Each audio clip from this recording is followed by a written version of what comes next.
Good morning, boys and girls. So today I hope to make you very happy. Today we are just taking about 4 dates worth of notes. You do not have an activity today. I wanted to give you another day this week to catch up on your notes from last week as well as your assignments. So I'm still missing those from a few of us. So let's make sure we're getting those done, please and thank you. So today, my friends, we're going to talk about North Carolina battles of the Revolution. So yesterday we talked about the Declaration of Independence, how the colonies declared their independence from Britain and made the king very unhappy. And so he sent British troops over to fight the Patriots to gain control back. So we're first going to look at September of 1780. September of 1780 is the first major battle in North Carolina. This is when British General Charles Cornwallis, that's a very important name to remember, attacked Charlotte. He attacked Charlotte, North Carolina. Now, it's not the Charlotte that we know today. It is in the same area, but there weren't the tall buildings, everything like that. There was an establishment, a town there. But again, it looked much different back then than it does today. Now, when British General Cornwallis attacked, he called that area a hornet's nest. Now, if we know anything about lovely hornets, we know that they are very aggressive, especially when you get by their nest. That is why he called Charlotte a hornet's nest, because when he got there and when he attacked, the Patriots, again, those were the colonists that wanted to break away, fought so strongly. They did not see these British troops and go, ah, and run away. They held their ground and fought back. It was not easy, for Cornwallis to have that battle, to have that fight. Now, in October, this leads into our next little battle. In October of 1780, the Patriots defeated the British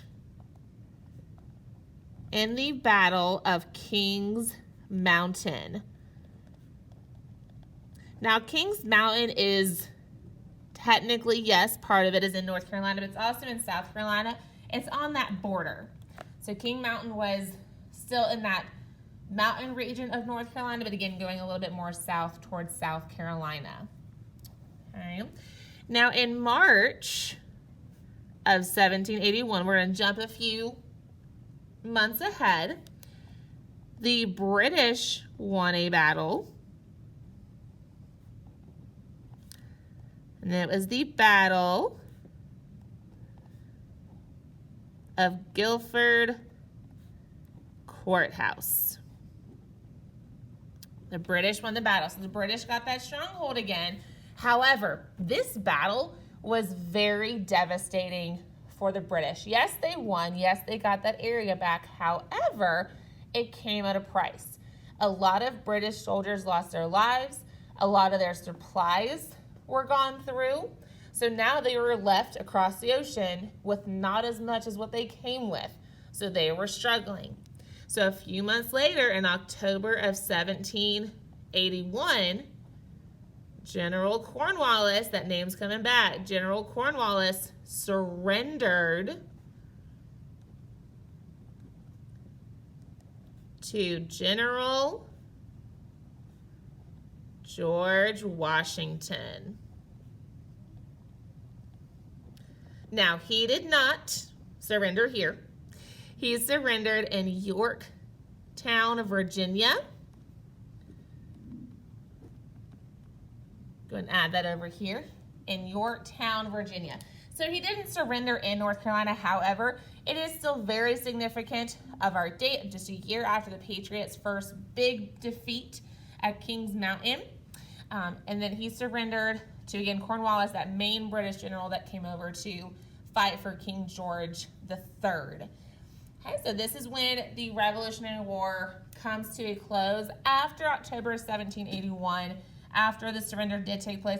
There were a few other battles that took place. The Loyalists and Patriots were still fighting with each other. However, after this was kind of the closing point of that Revolutionary War. So tomorrow, boys and girls, will be a catch-up day. That Wednesday virtual day will be a catch-up day. Please, again, make sure you have all the notes caught up with, all the assignments. You do not have an assignment today, so you have plenty of time to go and get anything caught up that we need to get caught up with. Thank you so much, and I will talk to you guys again on Thursday.